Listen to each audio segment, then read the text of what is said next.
Коми выявили завозной случай кори. Диагноз подтвержден в Ухте. Заболевшим оказался 10-летний мальчик, который приехал к бабушке из Москвы. Оперативно сработала эпидемиологическая служба. Проверили все окружение и контактных людей. Остановить распространение заболевания помогло то, что у окружения был высокий иммунный статус против этого вируса. Сейчас пациент снят с учета.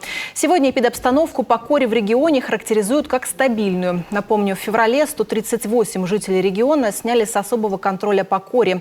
Все они летели в одном самолете с транзитным пассажиром, у которого подтвердился диагноз. Вирус особо заразен, а потому весь инкубационный период, а это 21 день, пассажиры рейса Сыктывкар-Санкт-Петербург были под медицинским наблюдением.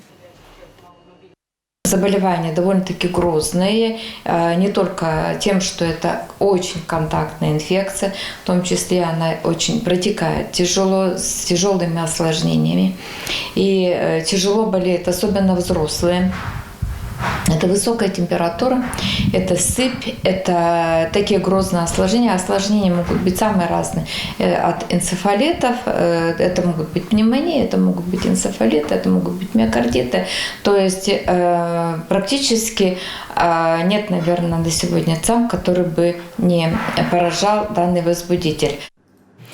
Последний раз корь в нашей республике регистрировали в 2014-м. В этом году региональное управление Роспотребнадзора запустило подчищающую иммунизацию. Только вакцина способна защитить от этой инфекции.